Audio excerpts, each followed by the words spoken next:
ঈদ মুবারক। আমি আলিফ আলাউদ্দিন আপনাদের সবাইকে স্বাগত জানাচ্ছি ঈদ স্পেশাল মিউজিক বাজ অনুষ্ঠানে।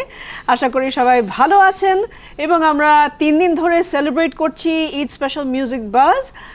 ফারশিদ, how are you? I am doing okay. Specially স্টুডিওতে আসতে পেরে অ্যাকচুয়ালি ভালো লাগছে, দুইজন একসাথে পাশাপাশি বসে অনেকদিন পরে আমরা স্টুডিওতে বসে মিউজিক বাজ অ্যাকচুয়ালি আমরা করছি এবং দিস ইজ আওয়ার সেলিব্রেশন এবং অবশ্যই যথেষ্ট স্বাস্থ্যবিধি মেনেই আমরা করছি।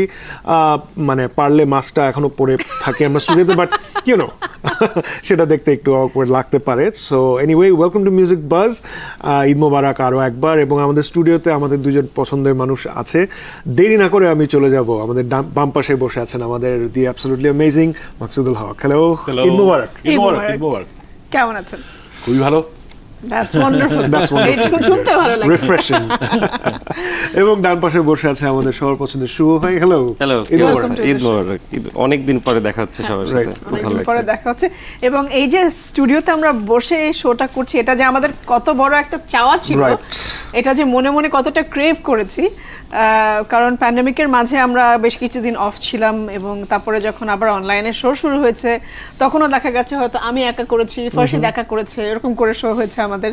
কিন্তু একসাথে বসে এই যে এই আড্ডাটা, এটা আমরা অনেক মিস করছিলাম। ইনফ্যাক্ট তোমাদের দুজনকে দেখে আমার নিজেরই খুব ঈদ লাগতেছে।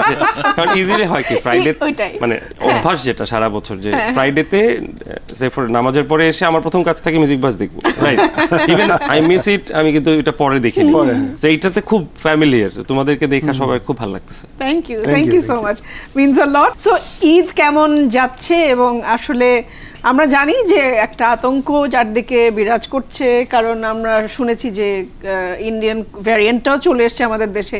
তো এই আতঙ্কটাকে আসলে আমরা কিভাবে পজিটিভলি নিতে পারি এবং নিজেদেরকে কিভাবে সে আতঙ্কগ্রস্ত না হয়ে কিভাবে ভালো থাকার কি করতে পারি আসলে, আপনি কি মনে করেন? আসলে এই যে ঈদের সময়টাই মনে হয়, ঈদ মানে কি, এখন ঈদ মানে it's just like any other day, যে কোনো দিন যেভাবে চলছে সেভাবেই উঠলাম, খাওয়া দাওয়া করলাম, ঘুমালাম, টেলিফোনে কথা বললাম বা কথা বললাম না, বই পড়লাম, মিউজিক শুনলাম, এই তো। এখন এই সিচুয়েশনে তো আমরা খুব একটা মানে বন্ধু বান্ধব আসার প্রশ্ন আসে না, কেউ আসবেও না, বললেও আসবে না, আর আমাদের কোথাও যাওয়ারও কিন্তু পথঘাট বন্ধ।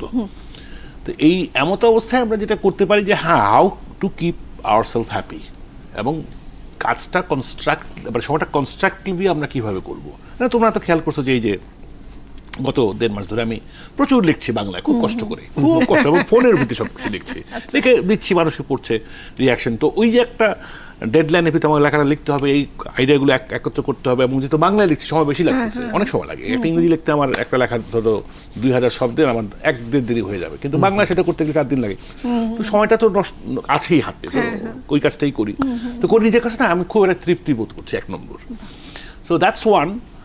আর আমি যারা সাথে আমার সাথে ফেসবুকে আছে, আমি ডিউ নো যে আমি মানুষকে শুধু এন্টারটেইন করি। ফেসবুক আমার জন্য কোনো সিরিয়াস বিষয় না। মানুষ হাসাহাসি করুক, 2-একটা হাবিজাবি কথা লেখুক, তাও আনন্দ, সবাই আনন্দ থাকুক, এইটা আমার একটা আলটিমেট টার্গেট। তবে একটা জিনিস আমি কনসিয়াসলি করছি যে আমি ফেসবুকে আমি একটা সুইসাইড ওয়াচ সৃষ্টি করি, ডিপ্রেশন অ্যান্ড সুইসাইড ওয়াচ। সেটা হলো আমি সবাইকে বলছি সময়টা যে ভাই, এই ফেসবুকটা হলো মানে খুবই কোল্ড একটা জিনিস, সে কেমন আছো, ভালো আছো, হ্যান করো, ত্যান করো।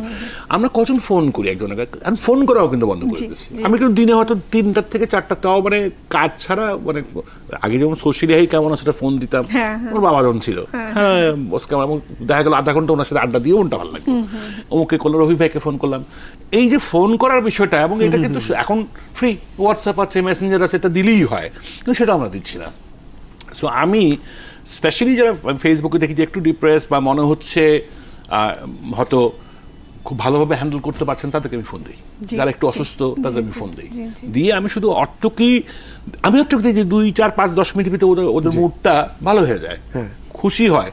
আমাকে একজন খোঁজ নিচ্ছে, এটা কিন্তু ভেরি ইম্পর্টেন্ট। হ্যাঁ, একজন একজন খোঁজ নেওয়াটা। এবং এই আলটিমেটলি কি, এটা তো অসুস্থতা, মানুষ তো মানে আমরা শারীরিকভাবে না হয় মানসিকভাবে অসুস্থ। এই আতঙ্ক, এই হ্যান হচ্ছে, এই ইন্ডিয়ান ভ্যারিয়েন্ট আসছে, এন হচ্ছে, সব কিন্তু নেগেটিভ।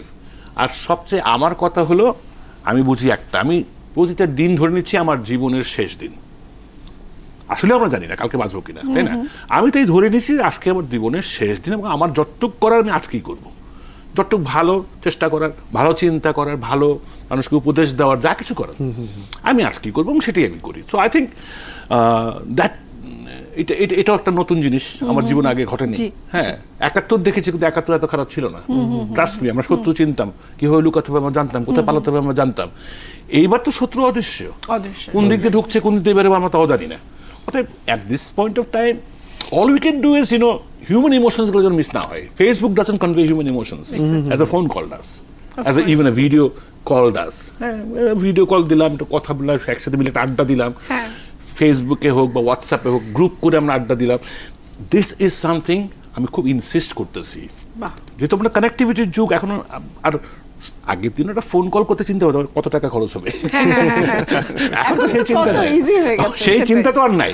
তো পয়সা তো এখন শুধুমাত্র মানে দরকার একটু ইচ্ছা, যে আমি সহমর্মিতা, আমি সবাই আমার বন্ধু বান্ধব, আমার আত্মীয় স্বজন এবং আমাদের যে মিউজিশিয়ান কমিউনিটি কত বড়। আমি তোকেও তো ফোন দিচ্ছি, আমি এরকম আমাদের মিউজিশিয়ানদেরকে ফোন, হ্যাঁ অসুখ বিসুখ এগুলো বিষয় থাকে মানুষের। রবি ভাইয়ের সাথে আমার কথা হয় প্রায় ফোনে, বাট আমরা সেই পুরোনো দিন মানুষ হতে পারি, পুরোনো দিনের, কিন্তু আমরা ওই সোশ্যাল ইন্টারাকশনটা আমরা ওভাবে রেখেছি। চমৎকার। আমরা শুভর কাছে গান শুনবো আগে, তারপরে কথায় যাব, কারণ আমাদের একটা বিরতির সময় হয়ে গেছে। শুভ, গান প্লিজ।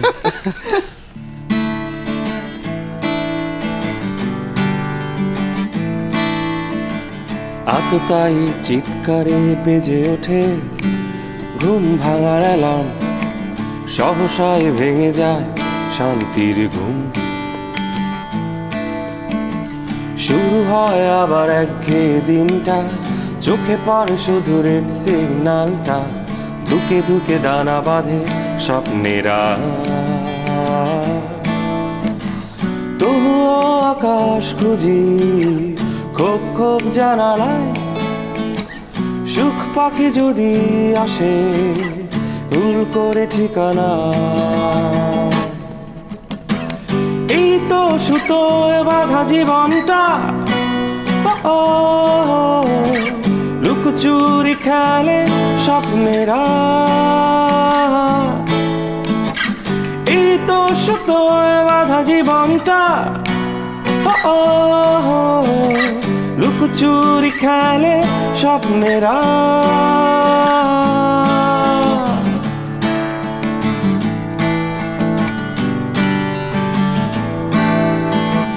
ফিরে যাবার পথ। অসম্ভব সুন্দর। আমরা একটা ব্রেকে যাচ্ছি, ফারশিদ। Yes, let's take a break. এসে শুভের কথা শুনবো আগে, তারপরে অন্যদিকে। So taking a break.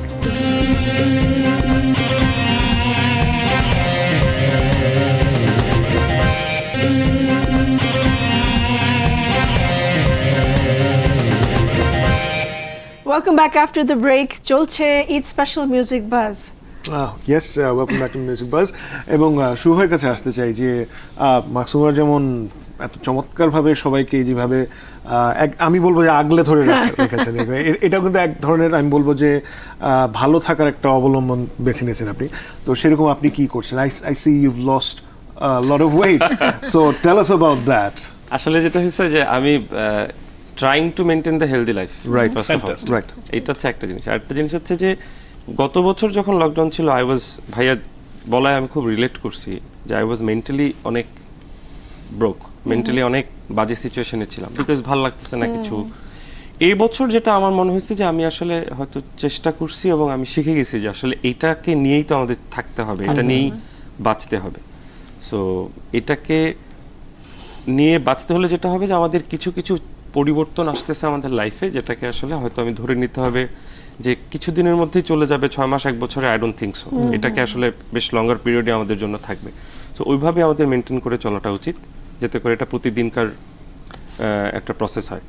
হ্যাঁ, আমি আমার বাসাতে যেমন আমি আমার মা থাকি, সো আমার মা অনেক বয়স্ক, সো তার জন্য আমাকে একটু এক্সট্রা টেনশন নিয়ে কাজ করতে হয়, থাকতে হয়। বাট হ্যাঁ, আমি প্রবাবলি এখন বলতে পারি যে আমি হয়তো এই পজিশনটার সাথে নিজেকে মানিয়ে নিতে শিখেছি। সো ওইটাকে মানিয়ে নিয়ে চলছে আর কি। এখানে আমি একটা কথা বলি, গত বছরও এক্স্যাক্টলি মানে প্রথম জিনিস হলো আমাকে বাসায় আটকে রাখবে, এই একটা রাগ কিন্তু ক্ষোভ। হ্যাঁ, এ কারা তো সাহস, আমাকে ঘর থেকে বেরোতে দেবে না, আমাকে আটকে রাখবে, আমি মানে আমার ultimately we are artist, we believe in freedom and we practice freedom, মানে আমাদের সাধনাটা হচ্ছে মুক্ত চিন্তা, মুক্ত সাধনা, তাই তো? এটা বন্ধ হয়ে যাবে, প্রথম 2 মাস কিন্তু আমার না ওই টেরিবলি ডিপ্রেসড। তারপরে ওই একটা জিনিসই খুব মাথায় স্ট্রাইক করলো এবং সেটা নিজেকে একটা সান্ত্বনা দিলাম যে আমি তো একা না, এবং শুধু বাংলাদেশ না, সমগ্র পৃথিবীতে সব শিল্পী কিন্তু একই অবস্থা। আমি দেখতেছি বিভিন্ন জায়গায় কি করার চেষ্টা করছে, কারা কারা কি করছে না করছে। হ্যাঁ, এই একটা দিন যে, তো এটাকে আরেকটা হলো যে ধৈর্য সবসময় আমার ছিল। আমার কাছে মনে হলো যে এই একটা সুযোগ আমাদের ধৈর্যশীল যেন হই, আমরা ক্যান বি মোর পেশেন্ট। কেন আমরা অল্পতে জাতি হিসেবে আমরা খুব অধৈর্য হয়ে যায় সব বিষয়ে। তো ধৈর্য বাড়ানোর একটা যে ধৈর্যটা কিন্তু একটা কোয়ালিটি, হিউম্যান কোয়ালিটি। অনেক অধৈর্য লোক অনেক জীবনে অনেক বড় বড় হলো just because they are not patient, খুব অস্থির।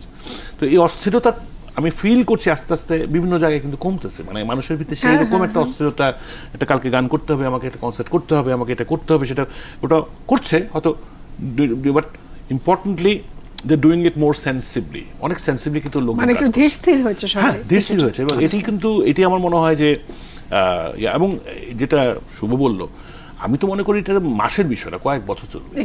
এবং আরেকটা কথা আছে যেটা খুব বিশ্বাস করি আমি, যেমন things will get worse before it get better, মানে এখনো কিন্তু ওই অবস্থায় যায়নি।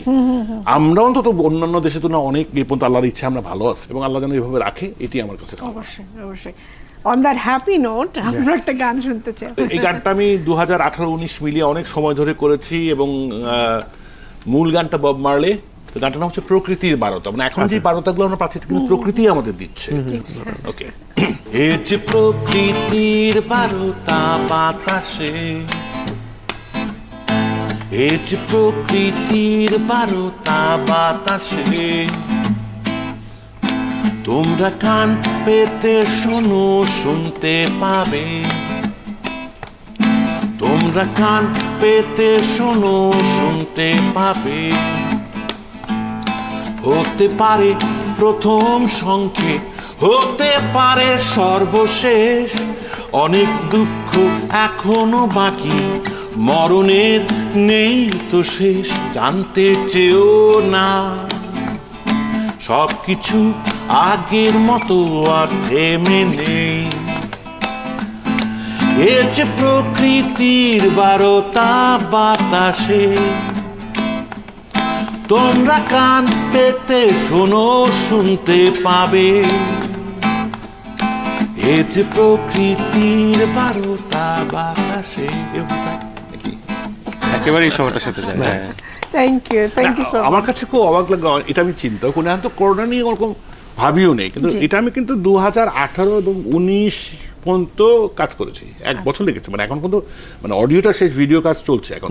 হ্যাঁ, এই পারবো না, বাট আমি খুব অবাক হলাম যে কিভাবে এটা মিলে গেল। হ্যাঁ, এবং ওই ইয়ের সময় কিন্তু কিছু ফুটেজ ইউজ করেছি, আমি নিজে পদকার যখন ঘুরছি গত বছর, তখন আমি বেরিয়ে পড়েছিলাম কিছু কাজ করার জন্য, ওইগুলো কিছু ফুটেজ আছে। এবং আমি যখন কয়েকদিন আগে ভিডিও রিভিউ করছি, আমার না গায়ে কাটা দিচ্ছে, এইগুলো কি করে হলো, আমি তো এটা প্ল্যান করি নাই, nothing was plan.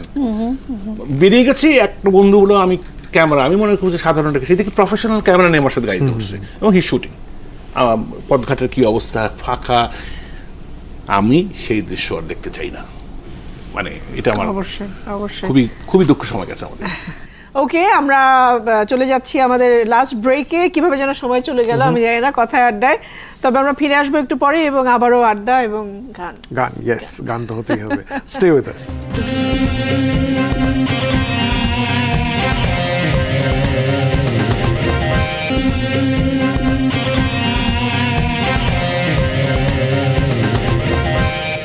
Welcome to the last segment of music বাজ। আমাদের খুব পছন্দের দুজন মানুষ আছে আমাদের সাথে, গান তো হবে মনে হয়, রাইট? তার আগে আমার প্রশ্ন আছে, যেটা নিয়ে আমরা কিছুক্ষণ আগে কথা বলছিলাম, যে একটা মেন্টাল হেলথের বিষয় চলে এসছে, কিন্তু আমরা যারা ক্রিয়েটিভ কাজ নিয়ে ব্যস্ত, যারা শিল্পী, তাদের মাইন্ডসেটটা বা তাদের মানে মেন্টাল অবস্থাটা এখন কিরকম, এবং তাদের নিজেদের আসলে কিভাবে ব্যস্ত রাখা উচিত নিজেদেরকে?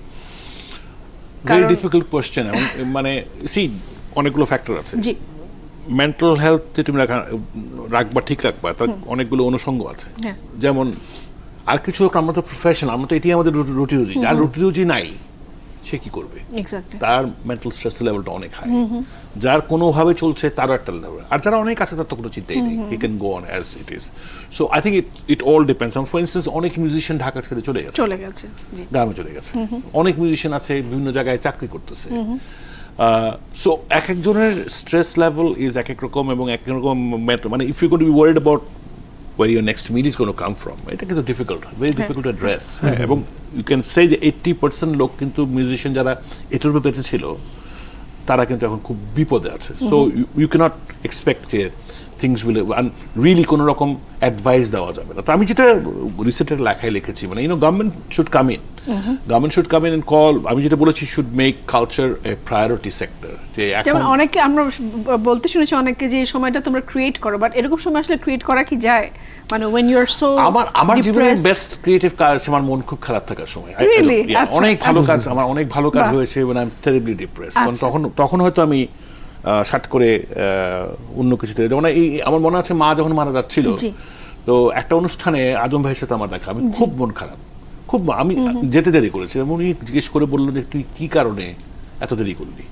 কারণ আমার মার শরীর ভালো না, মন টন খারাপ, এই নিয়ে মানে আমার মায়ের কথা বলছে, আমার চোখ দিয়ে পানি পড়ছে। তো শোন, এই যে দুঃখটা, তোর মা তো মরে যাবি, তুইও মরবি, আমি মরবো, তাই তো মরার বিষয়। তো তুই এক কাজ করো, এই যে দুঃখটা আছে এর ভিতরটা কিছু লেখার চেষ্টা করো, কিছু সুর দেখবি সুন্দর একটা গান তৈরি হয়েছে। হি ওয়াজ রাইট।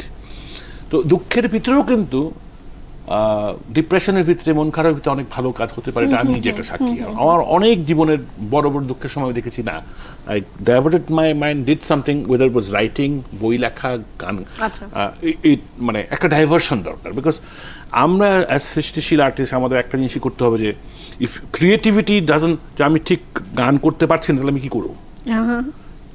শুধু গানই করবো নাকি অন্য কিছু তো করতে পারি? সৃষ্টিশীল খেলতে গেলাম, আমি কিছু লিখলাম, হ্যাঁ, আমি কিছু রান্না করলাম, যেটা আমার আরেকটা শখ, রান্না করার তো অনেক কিছু আছে। আমার মনে হয় যে একটা জায়গায় স্থির না থাকে, একটু মানে মস্তিষ্কটা কম্পার্টমেন্টালাইজ করতে, মানে রেলের গাড়ি, রেলের কম্পার্টমেন্ট থাকে, ওই পিছনের বগির চিন্তাটা সামনে আনা দরকার নেই, সামনের বগির চিন্তা আবার পিছনে ঠেলার দরকার নেই। তো একটা স্বস্তির জায়গায় চিন্তাগুলো সেভাবে যদি কম্পার্টমেন্টালাইজ করা যায়, তাহলে আমার মনে হয় একটা কিছু বের হবে আর কি। শুভ, তোমার এটা খুব ডিফিকাল্ট জিনিস বলা, বাট আমি মনে হয় একটা জিনিস বলতে পারি, সেটা হচ্ছে যে হ্যাঁ, এই কোভিডের সময় আমাদের মিউজিশিয়ানরা যারা খুব হার্ড টাইমের ভেতর দিয়ে যাচ্ছে, not only musicians, any creative workers specially, কারণ ক্রিয়েটিভিটি, এন্টারটেনমেন্ট এগুলো কিন্তু মানুষের অনেক পরে আসে। আমার কোয়েশ্চেনটা ভাইয়াকেও বলবো যে আমার কোয়েশ্চেনটা আরেকটা জায়গায়, সেটা হচ্ছে যে পৃথিবীর সব দেশে, স্পেশালি যে দেশগুলোতে খুব আইডিয়ালি ব্যাপারগুলো গড়ে উঠছে, সেখানে কিন্তু ক্রিয়েটিভ ওয়ার্কারদেরকে কিন্তু এইভাবে দুস্থ সময় পার করার কথা না। তার একটা ক্রিয়েটিভ ওয়ার্কের জন্য সে যে পরিমাণ কম্পেনসেশন তার পাওয়া উচিত, সেটা দিয়ে তার লাইফ কিন্তু ইজিলি চলে যাওয়ার কথা। কোভিড কিন্তু আমাদেরকে শিখাইছে যে live show is not an, মানে এটা একটা টেম্পোরারি সলিউশন হইতে পারে, কিন্তু একটা মিউজিশিয়ানের মেইন রেভিনিউ লাইভ শোর উপর ডিপেন্ড করে হইতে পারে না কখনোই। What about they are creating? এই যে ভাই এত গান, আমাদের বাংলা গানের এত গান ক্রিয়েট করে গেছে, কেন আমাদের মতো মিউজিশিয়ানদেরকে লাইভ শোর উপর ডিপেন্ড করতে হবে? এখন আমার মনে হয়েছে যে এই কোভিডের পরে বা এই সময়টায় this is the high time আমাদের সবকিছু নতুনভাবে ভাবার। আমি যেভাবে ব্যক্তিগতভাবে আমার নিজের দিকটা বলি যে আমরা কোনো একটা জায়গায় যদি এখান থেকে আমি এখানে যেতে চাই, আমাকে লাভ যদি জাম্প করতে হয়, আমাকে কিন্তু থেমে একটু ব্যাকে গিয়ে দেন এসে জাম্প করতে হয়। আমার কাছে মনে হচ্ছে এই সময়টা আসলে থেমে একটু ব্যাকে গিয়ে ভেবে সামনে আগানো। এক্স্যাক্টলি। সো ওইটাকে কিন্তু পজিটিভলি আমরা কাজে লাগাতে পারি from creative person or any singer perspective থেকে কথাটা বললাম। বাট এখানে একটা কথা আমি অ্যাড করি, মানে we are going through a bad time, let's call it a national emergency. কিন্তু অন্য সময় আমরা দেখেছি, মানে ধরো ঝড়, বন্যা ইত্যাদি মানুষ ভেঙে পড়ে, তখন কিন্তু রাষ্ট্রীয় থেকে মানে উদ্যোগ নিয়ে সবাই কিন্তু আমরা মানুষকে ইন্সপায়ার করার জন্য কিন্তু কাজ করি, সবসময় করি, এবং ৭১-ও তাই। গানের লোকজন সবসময় সামনে এসে করেছে। এবার কিন্তু মানে আমাদের ক্ষেত্রগুলো এমনভাবে আটকানো যে সেটাও কিন্তু আমরা করতে পারছি না। তো জাতি কিন্তু অনেক কিছুতে বঞ্চিত হচ্ছে। শিল্পীদের এই সময়টা, যে ক্রিয়েটিভিটি বা এই যে আর্জটা, এই ফ্লোটাকে দিয়ে এই সিচুয়েশনটাকে ট্যাকল করবেন, music itself is a very serious weapon, অসাধারণ একটি অস্ত্র। হ্যাঁ, আমরা এটাকে ওয়েপনাইজ করি নাই for this to fight this crisis. But আমার মনে হয় যে কিছু সীমাবদ্ধতা মেনে করা সম্ভব। আমি গত বছর এই সময় একটা বলেছিলাম যে কি কারণে টেলিভিশন স্টুডিওগুলো কেন টেলিভিশন লাইভ হচ্ছে না। যথেষ্ট বড় বড় স্টুডিও, যথেষ্ট সামাজিক দূরত্ব মেনটেন করে কাজ করতে দেওয়া হয়নি। আর একটা বড় বড় খুব বিভিন্ন সমস্যা আছে। আর একটা বলা হচ্ছে না শিল্পীরা গান করলে এটা নাকি ছড়ায়। তো আমার কথা হলো যে লম্বা লম্বা যে মিছিল বেরোচ্ছে, হইচই হচ্ছে, বিরাট বড় বড় চিৎকার করে কথা বলে রাজনীতিবিদরা সবাই, তাতে কি ছড়ায় না। সো কোথায় জানি উই আর ট্র্যাপড, এবং ইট ইজ ভেরি ডেঞ্জারাস। একটা দেশের একটা জাতির জন্য এটা কিন্তু খুব ডেঞ্জারাস, এটাই আমি মনে করি। সো আমরা আজকে এখানেই শেষ করব, তবে তার আগে দুজনের কাছে রিকোয়েস্ট থাকলো যে আমরা দুজনের কাছ থেকে একসাথে গান শুনতে চাই। তার আগে আমি বিদায় দিচ্ছি, আমি আলিফ আলাউদ্দিন। সবাই ভালো থাকবেন, সুস্থ থাকবেন, এবং maintain that social distancing and wear a mask. Yes, just wear a mask. আর কিছুই মনে হয় লাগবে না। সো আমিও ফার্স্ট আজকে বিদায় নিচ্ছি এবং একটা গান দিয়ে। ওকে, লাস্ট আসো ভাইয়া কোন গান শুনবো? ওই যে আমরা যে গানটা আমার করতে ইচ্ছে করছে আর কি, সেটা হলো যে নিলয় দাসের গান, বন্ধু মারা গেছে কিছু বছর আগে। তো এই গানটা রেকর্ডিং এর সময় আমি ছিলাম আর কি। তো এটার সাথে আমার অনেকগুলো স্মৃতি জড়িত। সুর করেছিলেন ফুয়াদ নাসির বাবু, আর লিখেছিলেন আমাদের শ্রদ্ধেয় কাউসার আহমেদ চৌধুরী ভাই। তো সেই সময়কার এটা 89-90 এরকম হবে আর কি। হ্যাঁ, মানে মেলার অ্যালবামের আগে। আচ্ছা, তো তখন নিলয়ের সাথে খুব দেখা সাক্ষাৎ হতো। হোক সেই যে 1, 2, 3 সেই যে চলে গেলে আর হায় এলে না ফিরে, কত যে খুঁজেছি তোমায় অকারণ অশ্রু জলে, এখানেতে আজ উৎসব সারা রাত, আলো করে দেয়ালি জ্বলে আছে, এখানেতে এক উল্লাস ভরা গান, আবেগের দরজা খুলে গেছে, তোমাকে বারে বারে মনে পড়ে আজও, স্মৃতির শিখা সারাক্ষণ জলে, কত যে খুঁজেছি তোমায় অকারণ অশ্রু জলে, কত যে খুঁজেছি তোমায় অকারণ অশ্রু জলে। সারারারারাপা বারারারারাপা বারারারারাপা বারারারারা,